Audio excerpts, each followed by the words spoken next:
everyone. Welcome to another episode of Third Shot Podcast. We've got a ton of stuff to catch up on, and I'm so happy to be back. But before we get into it, please, if you haven't already done so, join us on our social media, Instagram and Facebook at Third Shot Podcast, or on X at Third Shot Pod. We also welcome everyone to check out our website, thirdshotpodcast.com, where you can find all of our previous episodes, some blog posts, and some very special Third Shot apparel. Uncle, it's so good to see you. It is so good to see you. Welcome back. We Thank have to you. take our first toast as you as a married woman. Yes. Congratulations. Thank you. Cheers. Cheers. So we took a little break. You got married. You went on your honeymoon. Let's start at the wedding because Okay. let me tell you, it was a fantastic wedding. You did a great job. I know it was a lot of work.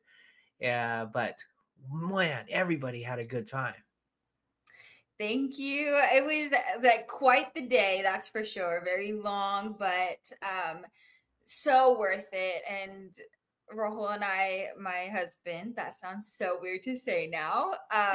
We're very happy with how everything turned out and super, super thankful that everything was on time because we started with a morning ceremony. And literally, if things went awry with that timing wise, like the whole day would have been off schedule. So it just went so well. And to have everybody in one spot, all of our friends and family, I know that they traveled from like all over the country to come and support us. And we couldn't have asked for anything better. You had people from out of the country coming. That's true, huh? I always kind of forget that Canada is not a part of us, but that's very true, actually. Yeah, you had two countries, guests from two countries, and in the United States from both coasts, because you had people from the East Coast, people on the West Coast, from California, some people in Nevada, some people in New Jersey, um, Arizona. I just met so many people from all over the country, and then obviously your husband's family is up in Canada, so there was so many people from Canada as well. Yeah, it all came together. And we had like a little event even before the wedding, the night before, with that little party that we had at the house. Just so many new traditions, that we learned about as Uh-huh. they were going on. And So I have to ask you about that. Like, were you prepared for everything that was going to happen that was new? That wasn't a traditional, let's say, an American wedding, because you did two ceremonies, right? And you had a Mhm. Sikh ceremony, you had an American ceremony. Were you prepared for like everything that happened? Or was some of the things surprise you, even in the night before at the party, because there was a little bit of a ceremony that happened at the party? So I was mostly informed about everything and kind of expecting it because I hadn't gone to a Indian wedding before. I hadn't seen anything, so everything that I had been told was just kind of like me trying to like envision what was going to happen based off what they were saying. But there were definitely some things where I don't think I was quite prepared for. Not that it was bad, it's just kind of Yeah, like I just so learned about it kind of on the spot, which was okay. yeah. But that night before, there was a bangle type of exchange that happened that I wasn't ready for. And then with the haldi, the turmeric paste that was smeared on Rahul, I wasn't quite sure what that was going to look like either. Like I knew that they were going to do that, but I wasn't sure like exactly what the process was going to look like and how each family member kind of took their turn to come up and give their blessings and everything. So Yeah. that was really fun to see. And I think everybody had a really good time. Finn, especially, oh my gosh, my nephew, who's one of our biggest fans, he loved the henna. Like, he was so proud to get a little henna design done on his hand. He kept coming back to show me it, and he was walking around looking at everybody else's. So he had such a blast with that. Yeah. And whoever the artist was that was doing the henna was so good because Like she was just doing different designs for every person that wanted, that wanted to have it done. And all of them were pretty unique. It's not like it was kind of the same look. They were all Yeah. different. Yeah, it was beautiful. Um, and then I didn't get to taste, but everyone kept telling me how delicious the food was. So that worked out fabulously. The food was really, really good. Um, and speaking of food, so during the ceremony, what I was not expecting during the Indian ceremony was that there was going to be something passed out that you ate at the end of the ceremony. And this is the first time I ever experienced that. Tell me a little bit, what is that tradition and what did I actually eat? Because I have no idea what I ate. I wish I could give you more information, but I have no idea either. So when you go to church, that's something that they give you as like a blessing and kind of like I'm not the most religious person, so I don't know if I'm like comparing it properly to like Christianity when they give you like the like an offering type of thing. Hmm. Hmm. But basically whenever you go in, you go there and they give that to you and it's just like a little Yeah, I don't even know what to call it. it It's was kind very of cool. it's a Yeah, cute I don't little even, yeah, I can't goodie. even describe what it was, but it was warm, which surprised me, and it tastes wonderful. But like people walked around and they were giving everybody a little scoop right in your hand, and you ate it, and that was kind of our blessing, I guess, of Mhm. the wedding, and the marriage. So that was really, really cool. And then we moved to the other ceremony later that evening, and it was outdoors at the resort. And oh my gosh, beautiful. Bridgie, it was so beautiful. Thank And you. you look so good in your dress. I mean, you're Aw. walking down the aisle. I was tearing up. You were tearing up. Your sister was tearing up. I mean, we're all just like emotional wrecks because we were just looking forward to it and we're so happy for you.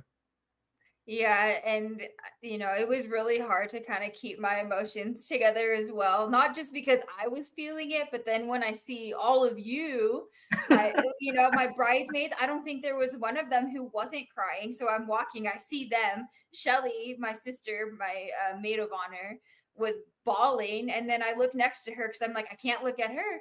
Let me look next to her. Kelly was also getting all teary eyed. Then we Yep. have Panda, or Amanda and Sydney, my cousins, who were teary eyed, and then Lauren at the end, who's pregnant. So, of course, she's crying too. And then my mom next to me, everybody. I just, in happy tears, of course. Yeah. Nothing more than that. But yeah, I'm so happy with how it turned out. It was really great. And I really appreciated the officiant and the the little speech that he gave to He us. was and really good. and he we didn't meet him until that day. Oh my gosh, he was very, very, he communicated so well, kept it, very heartfelt, yet a little bit light, where, people were having Mhm. fun listening to him as well. Wasn't like, definitely wasn't a boring. Like he kept it going, and it was really cool how he did it. Yeah, and so beforehand, when we picked, it's like an officiating company. So Mhm. you contact them, and then they send you a questionnaire, and based off of when your wedding date is and which officiant is available, they kind of place you according to that. And then you answer all the questions on the questionnaire, and then they come up with this beautiful, or they also ask you on it like what type of um, ceremony are you looking for? Like, do you want it to be religious? Do you want it Mm. to be lighthearted? Do you want something kind of in between?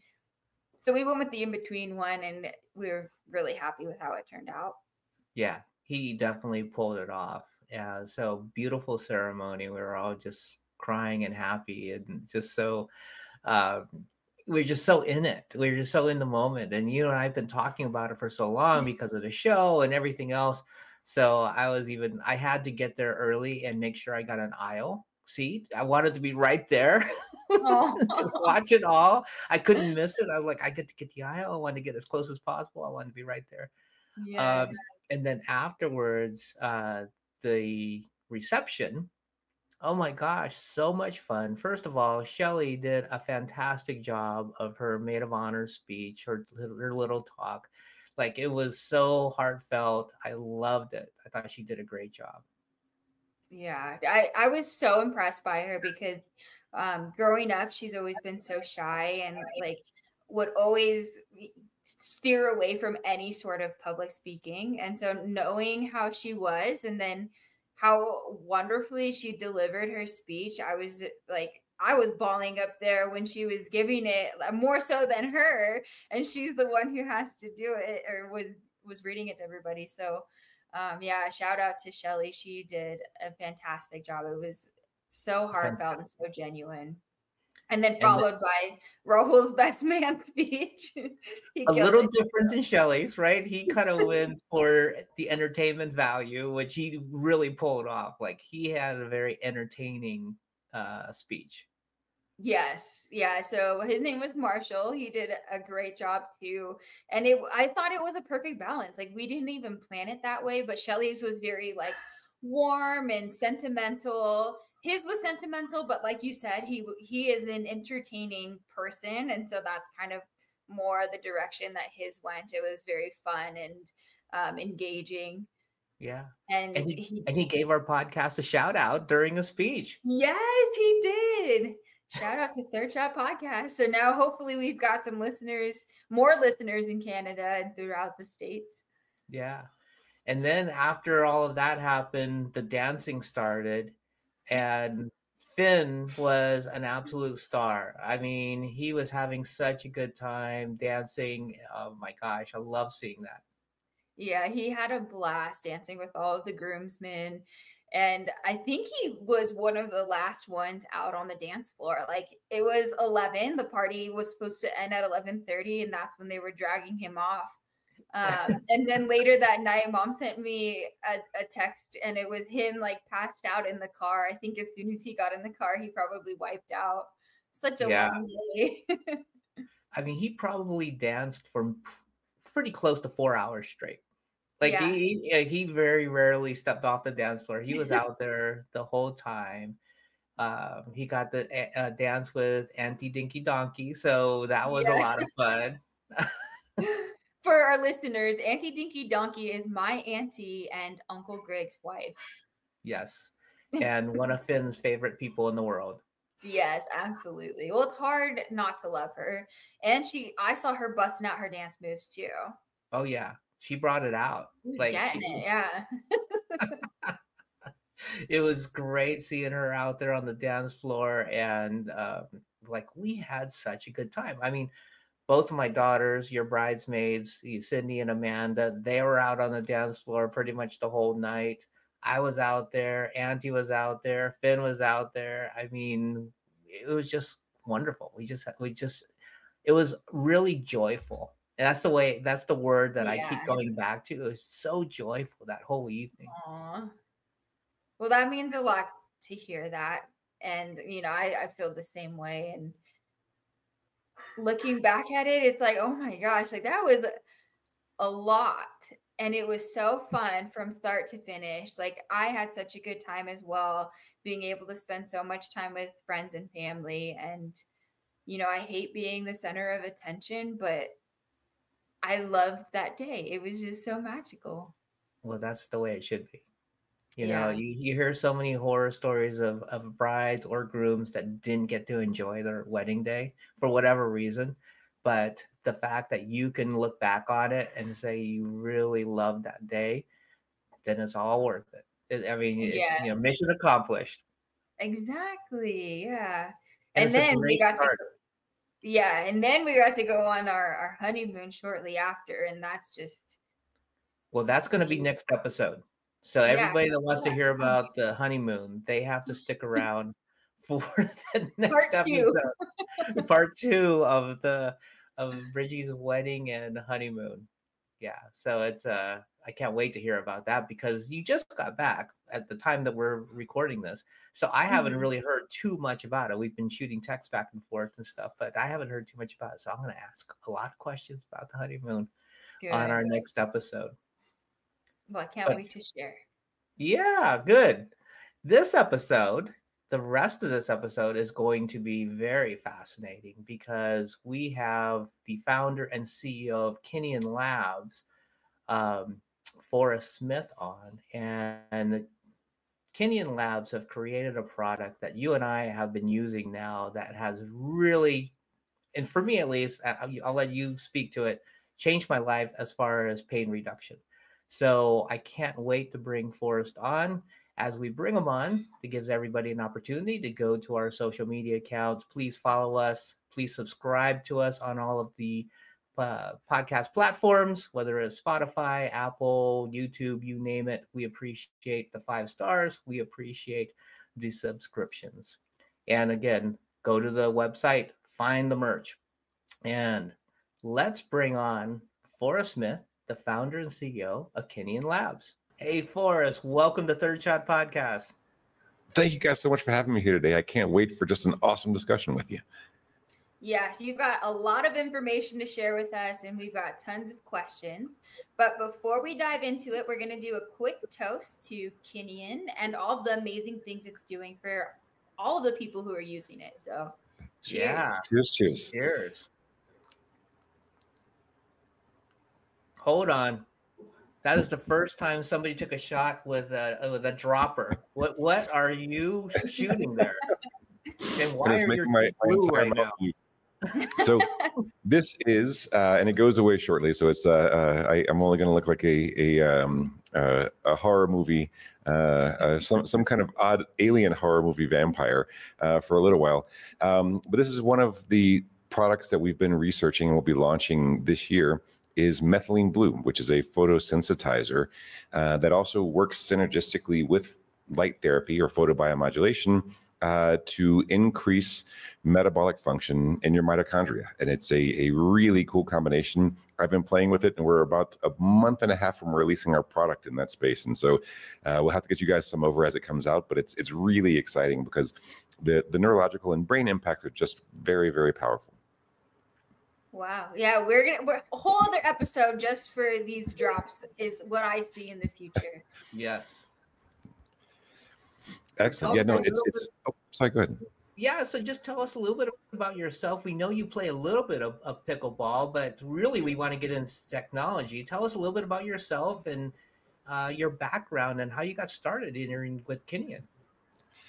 It's a great question. Actually, I met my business partner through China. I lived in China for almost 20 years, and I've been building small businesses into kind of larger ones and then exiting those for kind of my full career. And I wanted to do something that was a little bit more mission-driven this time. And I was introduced to my business partner because we were using the same language, and a friend of mine and his younger brother, who I played rugby with at the time, introduced us because he heard just the same type of direction out of both of us wanting to define a mission and really build a company that was made around the idea of helping people with alternatives to pharmaceuticals. And so that's what we ended up building with Kineon is even before we started talking about the technology that we really wanted to implement for this or investigating the technologies, we talked about the mission, and what that came down to was improving the quality of life for the largest number of people we can in the most measurable way we can. And we've got 50,000 of our devices out in the world, getting people away from opioids and NSAIDs and a lot of different more damaging solutions for pain and inflammation. And it's just been an amazing journey so far. That's awesome. So for our listeners who might not be watching right now, can you explain to them what Kineon does and what kind of products they're putting out? Absolutely. I'm actually wearing one of them here. Our first product, the Move Plus, is a wearable laser therapy device. Laser therapy that goes by a number of different names in the medical research: low-level laser therapy, red light therapy. The technical term that's kind of agreed on from the medical research community now is photobiomodulation. So photo, just light, bio, our physiology, and modulation, how we're changing it. And that's what we do with our devices is we spend tens of thousands of hours testing how light impacts different signaling systems in your body. And there's a number of different things that it does trigger. One of the biggest is nitric oxide release in the blood. There's another for triggering with your mitochondria improved ATP and energy production. And there's a lot of downstream signaling for reducing oxidative stress and inflammation that actually carries into. But I think one of the things that we think about it as is kind of the big three is reducing inflammation. So if you have chronic inflammation, there's not really many ways to be able to treat that effectively right now, and it degrades your tissue. If you have traumatic tissue damage, like I had a meniscus tear in my left knee, that really triggers ongoing, even after you've done all the rehab and you don't feel any pain left and you're back out on the court playing pickleball.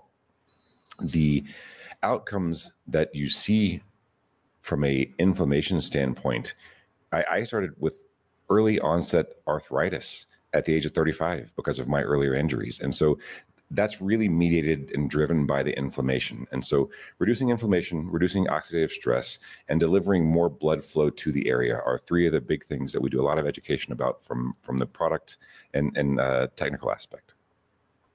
So what type of research goes into creating this product? Because I mean, it's backed by science. I that's the first thing that I looked into as we were talking, is like, okay, I wanted to understand the science behind this. And like, what kind of background and what kind of studying did you and your partner have to do to kind of create the Move Plus?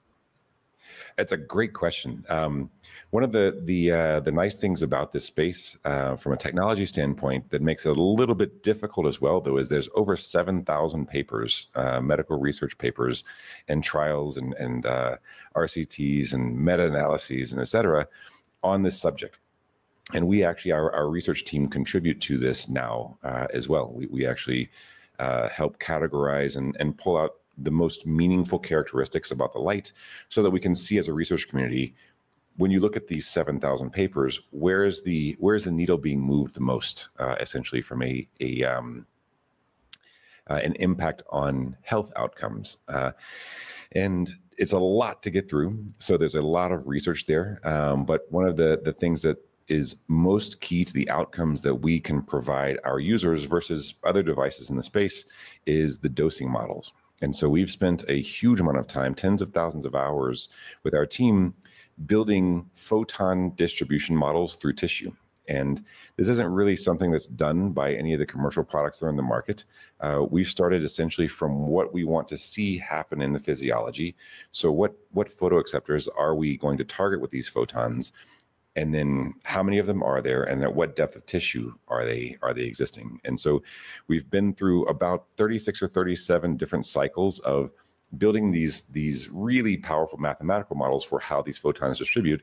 And then we come back to reality and say, we don't want to just have this kind of ivory tower approach of just research. We need to base it in reality. So we set metrics that we can go test, like serum nitric oxide. We trigger the release of a lot of nitric oxide in the blood, and that's something that we can measure on a second-to-second basis.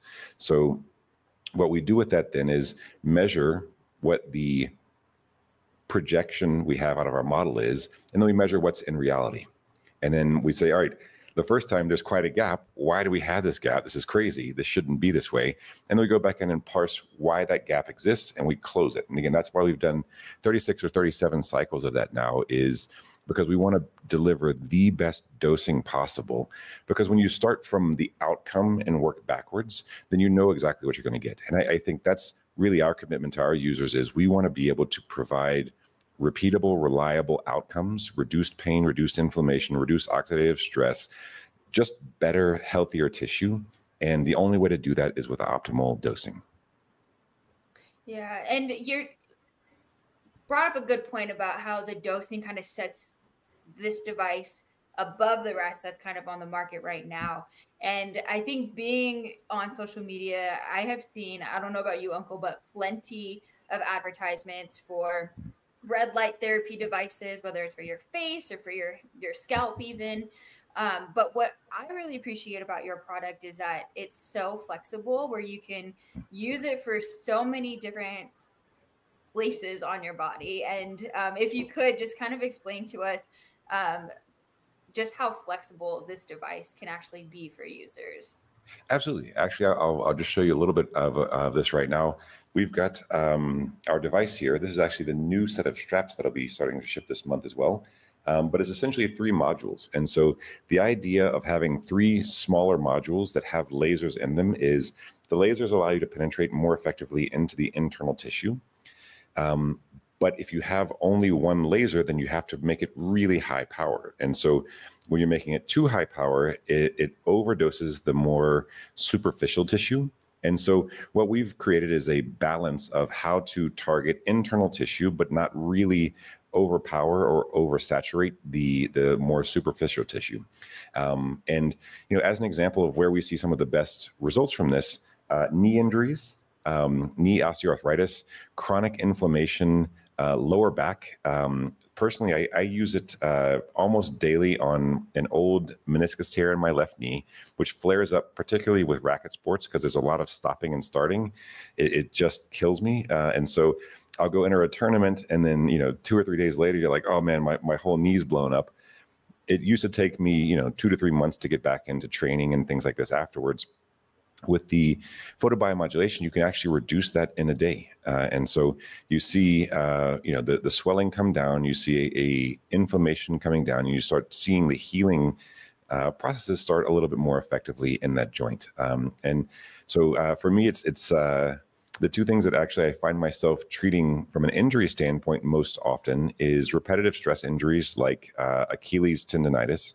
If I run, I'm not a little guy. I'm over 200 pounds. And so like pounding on the Achilles and the ankles really gets me. Plantar fasciitis, these soft tissue type treatment areas really help to have photobiomodulation for being able to again, reduce that inflammation. And you'll find the same thing. I don't really have this problem. We see a lot with our users is with racket sports, you see tennis elbow. With golfers, you see golf elbow. And so with the elbows, one of the things that we've seen is we've seen over an 85% hit rate from a recovery standpoint with just treating the local tissue. But we've also found that by our interactions with our users, we again, our mission is to make sure that people are having a measurable impact on their pain levels. And so when we're not giving them what they need, we dig into it a little bit further. And one of the things that we found is oftentimes the elbow can have downstream referred pain from the shoulder and then from the shoulder blade. So essentially treating the ganglion area between your shoulder blade and your spine, and then treating your shoulder gets us up to about 99% recovery rate, which is just great to see from an elbow pain standpoint. So these type of repetitive stress injuries are kind of a bread and butter for us. Yeah, you mentioned 2 problem spots that I have from playing pickleball is my elbow and my knees. And that's where I've been predominantly using the Move Plus for, is like, I want to stay on the court as often as I can, and putting it on both my elbow and my right elbow and my 2 knees has allowed me to stay pretty much pain-free for the most part, on the court, and I can play more often, which is fantastic. What I love about the way you have it designed is you have the 3 modules on the strap. So you don't just focus on the pain spot. You're also kind of positioning it in a way where it's supporting and treating the areas around the spot where the initial pain is. And I think just fundamentally, that seems like that's really smart, because you can definitely hurt other areas in the vicinity of the injury or the soreness. And I love the way that you have it in targeting 3 different spots at the same time. Oh, thank you so much. I really appreciate that thought process. Was it just trial and error? Or? It was to a degree. We had earlier, we started with actually handheld modules, but one of the things that we wanted to do was provide the ability to be able to cover different areas, but also to overlap these beams in areas like your synovial capsule in your knee, so that you can actually, where you see the most inflammation and where that inflammation degrades your tissue the most is within the, most noticeably, but long-term because of the function, is within your knees. Within your knees, joints in general, but knees in specific are really tough long term, because you have pads from your meniscal tissue, you have a number of different ligaments, and it's a very easy one to injure. And so if you, even with small injuries, that tissue damage can create ongoing chronic inflammation. And by reducing that inflammation in that synovial capsule, you actually keep yourself away from longer term chronic issues. And that's osteoarthritis, and a number of other types of tissue degradation in the area. The one other thing that I think is worth noting about that is, from that inflammation reduction in the joints that you see, a lot of that inflammation, when you've had some kind of sprain or more serious injury with the tissue, like a meniscus tear or an ACL tear or MCL tear, the inflammation that generates doesn't stay local. And so one of the things that we see is, if you've had someone, even after they've recovered it, this is even some of the NFL players that we're working with, you see someone with a torn ACL, 10 years later, they've rehabbed it, they don't have any pain in it, they're still feeling great, playing well. Their quad muscle above that tissue, above that damaged ACL, will be 1.5 degrees colder, because that inflammation has leaked regionally and is impairing the cardiovascular delivery of blood to that muscle tissue in the quad. And this is one of the dangers, is that you see re-injury in a lot of sports, because when you damage the tissue the first time, that ongoing chronic inflammation really weakens both the local and the regional healing impact that you should be seeing. That's so interesting. Gosh, you're like blowing my mind over here, because everything you're saying is like, yes, that makes sense. That makes so much sense. But you don't think about it until you're told and share this information, so that you actually know what's going on inside your body. My question, though, and I'm sure people who are listening too may have a similar question, is how long of use of treatment until they start kind of feeling and seeing results? Like, I can speak to myself, but kind of on average, like what is typical for users? So I have to put a bit of a caveat there, and I'll start at the worst outcomes. It depends on which part of your body it is. The more tissue we have to deal with, the more effective we are at interacting. And so with osteoarthritis of the hands is the longest to deal with, because that's just less tissue to interact with. And it takes about 2 months. Everything else is shorter than that. And so what we see from for example, knees, within 2 weeks, you start seeing meaningful changes in inflammation. Inflammation changes very quickly, in under a week. From the inflammation-driven pain and the healing processes, you're looking at really 2 to 3 weeks before you start seeing very big swings relative to the outcomes. And I'd say that's similar for most of our larger joints, like shoulders, knees, hips. One of the ones that actually kind of counterintuitively responds most quickly is ankles. So if you have someone with a high ankle sprain, swollen ankle, basketball players, they might be out for a month with a really bad high ankle sprain. You can start seeing that inflammation down within 2 days, and you start seeing the pain down with the inflammation. And so those are really, it depends a bit on the area of the body, but that's kind of the range. Is ankles are probably the fastest, sprained ankles are probably the fastest, and then the hands are the slowest. Okay. So I have so many questions for you. Gosh, I've been trying to figure out which one to ask you next. So with regards to, like, what does the Move Plus help with? Like, is it joints? Is it ligaments? Is it tendons? Is it muscles, right? We mentioned a lot of different things. Does it help everything? Tell me, what can it help? What doesn't it help? So with all of those, as you mentioned, we kind of class under soft tissue, and it helps all of those in different ways. We could even actually add skin in there as well. So with skin, you see impacts on essentially the fastest growing cells in these different types of tissue grow even more quickly and much more healthy. And so starting with skin, kind of the faster growing tissue that we're talking about, you see fibroblasts and increased proliferation for fibroblasts, which are a very fast growing part of the skin. and type 2 collagen. And so there's a lot of people using the devices for essentially anti-aging. You see less wrinkles, you see your skin turning over much faster and much healthier tissue there. I think on the other end of that kind of speed of growth is the bones. So you see the same thing in bones. Osteoblasts are the fast-growing tissue in bones, but they just don't grow as fast. And so they don't kind of build that tissue quite as quickly as skin. And so it's essentially the same thing happening with whether it's fibroblasts or osteoblasts or chondroblasts, with the kind of middle of the road of the cartilage and ligament tissue that is grown from chondroblasts. You see an increase of proliferation of these. You see them generating with the chondroblasts, as an example. They generate what your cartilage and ligaments are made out of, which is called extracellular matrix. Primarily, it's a fibrous material made out of collagen.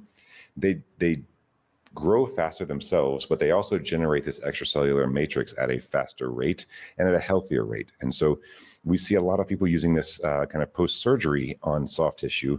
But the main thing is that you're increasing the cellular production of energy, and by doing so, the cellular proliferation, particularly in recovery areas, just goes much, much faster. And so with scar tissue, there's a really big impact from this as well. The scar tissue that you see post-surgery, or even having people, we've had a number of people kind of send us in before and after images for C-section scars and things like this. The wound healing capacity of it is very strong because of this, and the tissue that you get afterwards is more pliable and more similar to the original tissue. And there's very good histological kind of they have these different slides where you can see almost night and day the outcome, particularly with the infrared of treated or untreated tissue when it gets to the scar tissue. Wow. I'm definitely going to have to try mine out on my scars, but that kind of makes me want to ask too, is it only on fresh incisions, or does it work on old scars? Because all of my scars are like many, many years old at this point. Would it still benefit it to use it on old scars? It does. When you're generating new scars, they are generated at a faster rate. And so the only reason that you're generating kind of new scar tissue on the old scars is when that scar tissue is dying out. So the turnover for that scar tissue is slower. So it'll be a months-long process. But yes, it actually does. It does the same thing. It impacts it in a way that you're going to see much more pliable and much more essentially original skin type of tissue there versus the harder scar tissue. I'm so excited. I got a fat scar like on each of my legs and my elbow. We need to hang up so I can go to Yeah, and definitely keep us posted on how it goes, because with the wound healing and stuff, it's crazy fast, because your body is your body responds with a number of different and this is probably worth noting for some of the listeners as well, is I tend to kind of broadly talk about inflammation being such a negative thing in the body, but there is acute inflammation in your body that helps to heal wounds and to recover tissue faster when you've had injuries. We actually don't interrupt that process and increase the level of growth hormones and some of the acute inflammation that happens when you do have an injury. What we're interrupting is the chronic inflammation, and the chronic inflammation is really the most invidious one. We refer to it as kind of the silent killer, because it's generally kind of like the boiling the frog analogy of, if you put a frog into a pot, but it's just lukewarm water, and then slowly turn it up over time, the frog never jumps out. And I think people with inflammation, when there's not a huge amount of pain associated with that inflammation, they don't make lifestyle changes that's going to bring down this inflammation. And it's really dangerous, both from a cardiovascular standpoint.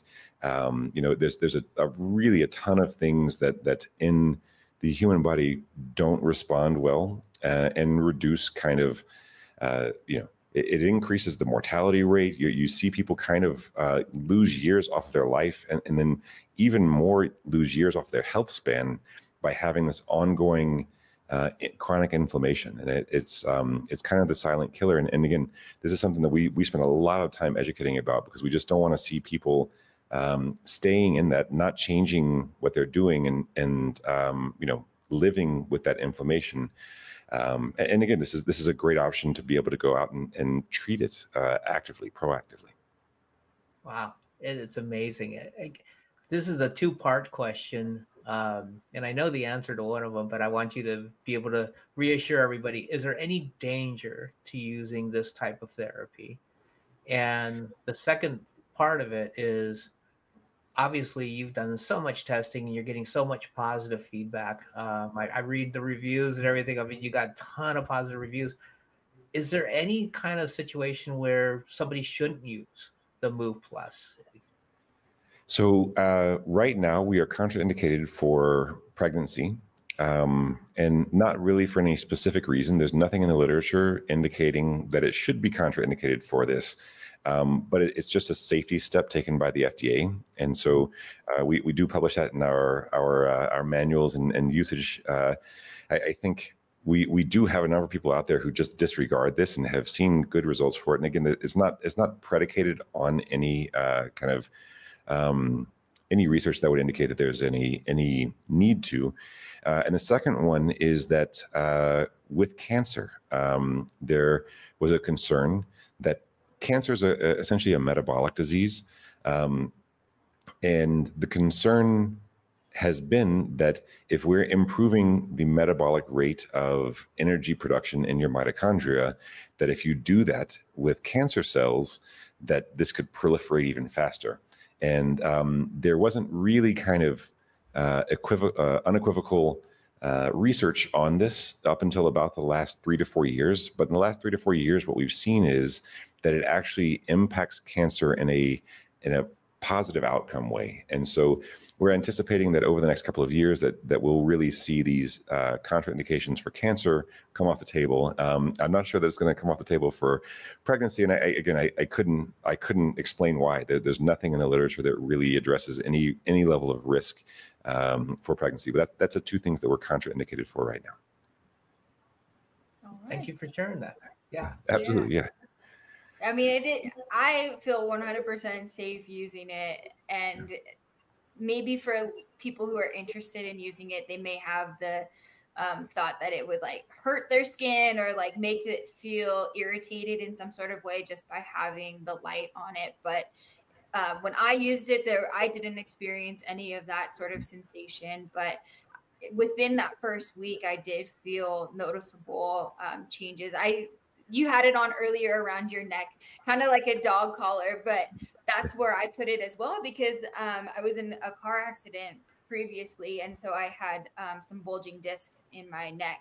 And so it gets stiff because I'm sitting on a computer all day long at work. And so I put it on at work and I was typing away and everything. But then afterwards, you do feel like an immediate kind of release in some of that tension. And it just only continues to get better over time the more and more that I used it. I'm so happy you had a great experience with it like that. That's it really aligns with the medical research in the space as well. With the disc issues, what we've seen is that it takes longer with discs. Again, they're on that spectrum of fast tissue growth. They're not at the fastest. They're kind of on the slower side of things. But we do see that healthier tissue, compressed discs and bulging discs have actually repaired much faster, kind of self-repaired much faster with treating with laser therapy. And I'm happy to send through some of the medical papers on these as well. So I'm glad you found a good application for it there. That's awesome. Well, before we started recording, you also mentioned about gut therapy.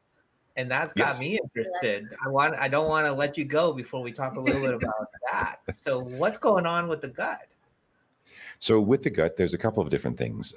What started the research in the space and what was cleared by the FDA for this first, and we'll use the same coding with the FDA, is essentially treating things like insulin resistance, which is kind of the start into diabetes and things like this. So when you increase the cellular energy production rate, one of the really interesting things that you see downstream from this is that insulin sensitivity starts increasing. So you start moving away from diabetes and metabolic disorder, and you start moving back towards a more healthy way to process energy.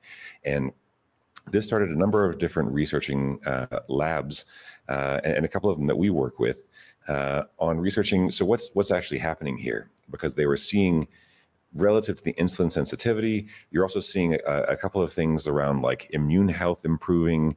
What's causing all of this? And so one of the really exciting things about being in the space right now is that there's a number of different tools that just weren't available 10 to 20 years ago.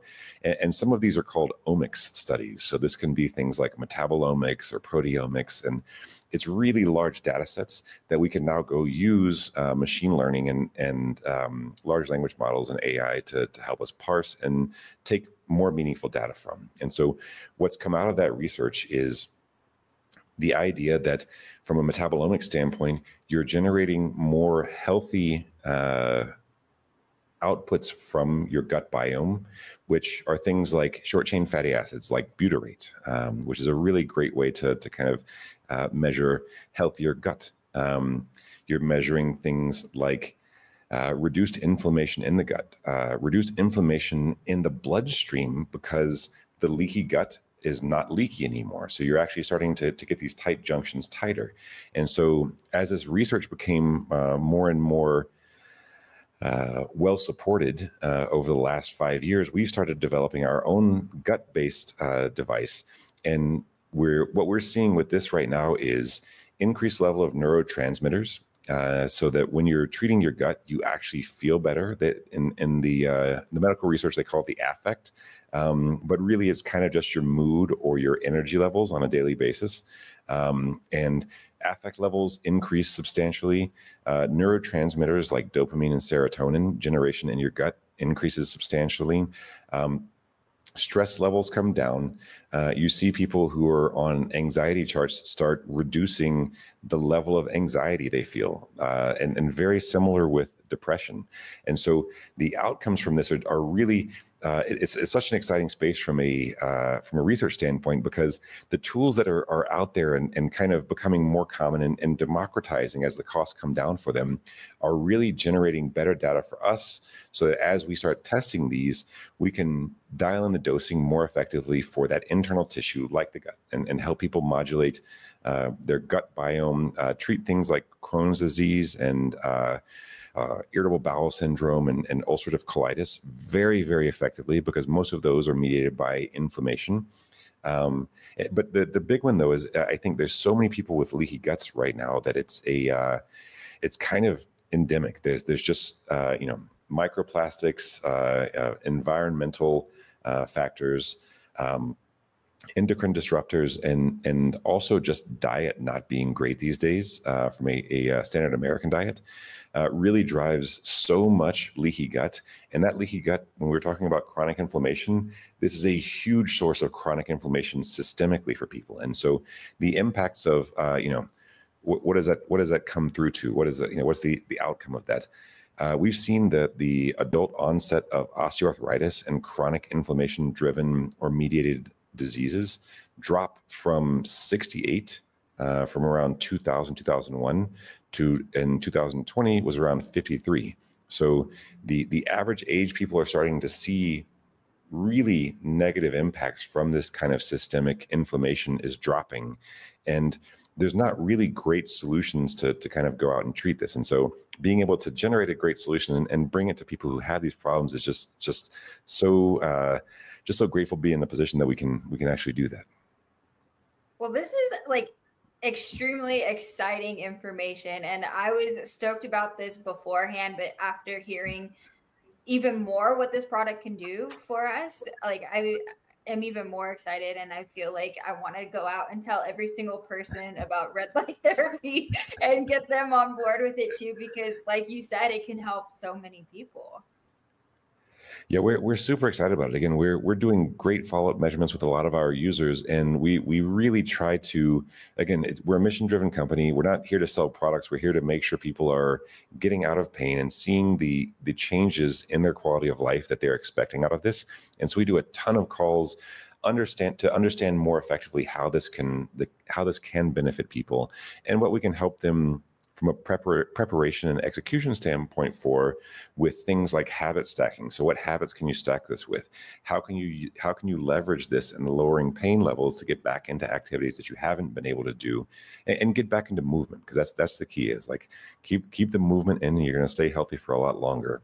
And don't, there's not great solutions to reducing the pain and inflammation and getting back into that movement aside from really kind of photobiomodulation, and there are some interesting things coming down the pipeway from the ultrasound community on this as well. But I think these will be synergistic together, so it'll be exciting to see those two.